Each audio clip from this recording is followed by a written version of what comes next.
Hello, this is Virgil, Labrador, Editor-in-Chief of Satellite Markets and Research, and we're here in Dubai, the United Arab Emirates, at Cabsat 2013 with Martin Jarrold, who you all, if you read Satellite Executive Briefing or come to the shows, you may recognize him.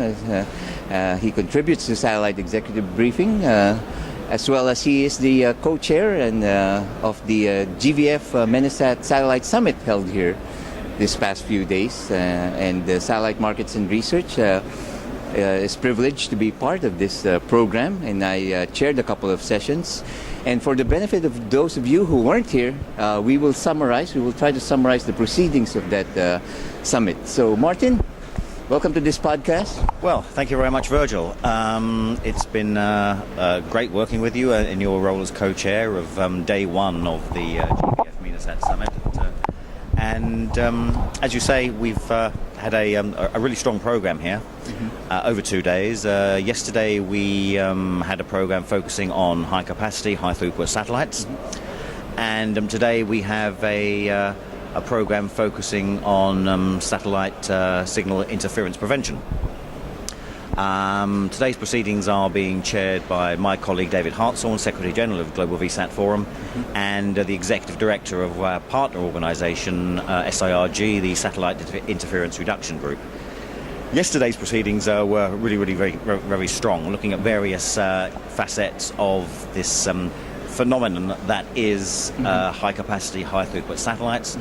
We were looking at it from the point of view of future technology roadmaps, from the point of view of global and regional satellite operators and their particular contribution to the high throughput, high capacity Ka-band satellite space. Right. And today has gone on to look at various aspects of GVF and GVF partner organisation initiatives related to challenging various facets of satellite signal interference through unintentional interference, and how GVF and its partners address it from the point of view, for example, of the GVF installation and maintenance training program, GVF initiatives related to product quality assurance, network functionality, and a whole host of other things that are of significant importance. Right. Now, what was your take on it overall, Martin? What was the prevailing mood at the summit? The prevailing mood during the high capacity, high throughput event was very energized. It was very dynamic. We had a fantastic turnout, and it was a very energized and participatory audience, with lots and lots of questions being thrown at the various panelists. Right.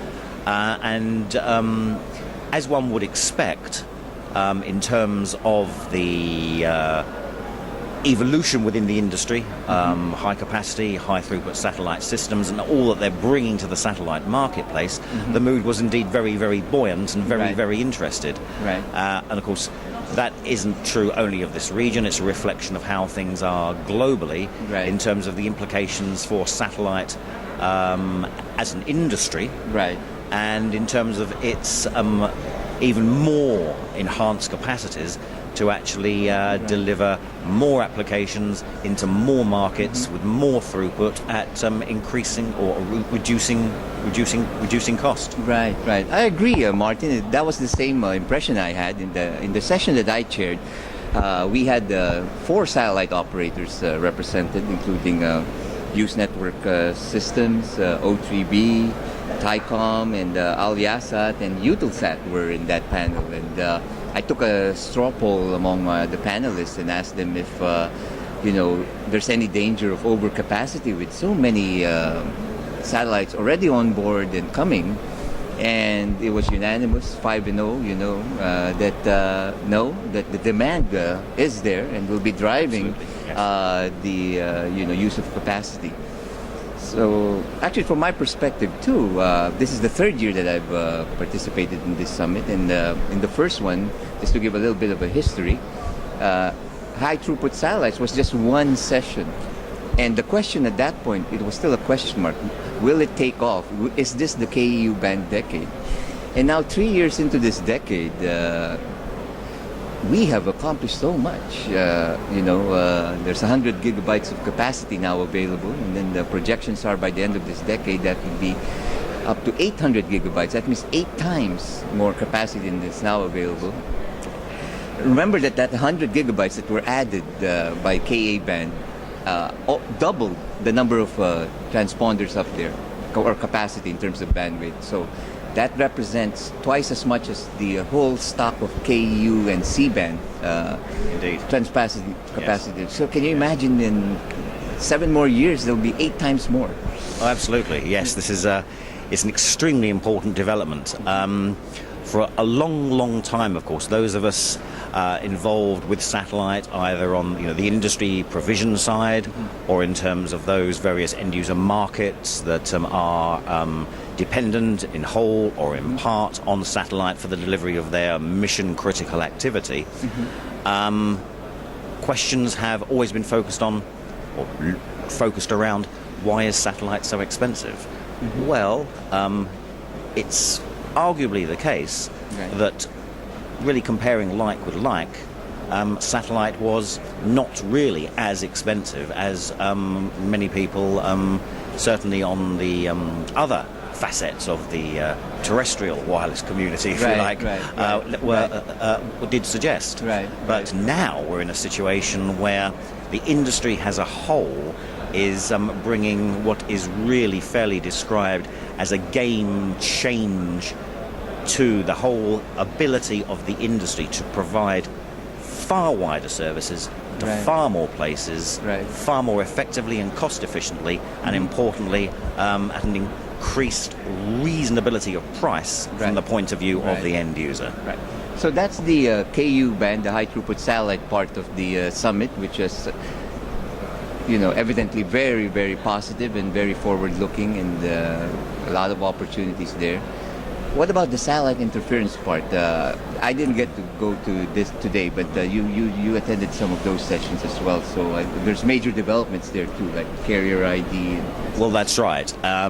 Carrier ID, product quality assurance, the continuing expansion and ever wider delivery of GVF's own training programs to overcome those facets of interference that arise out of poor quality installation due to installers being insufficiently trained and fully appreciating and understanding the detailed dotting the I's and crossing the T's of an effective functional satellite installation. All of these things are being addressed directly by GVF or directly by GVF in partnership with other organizations.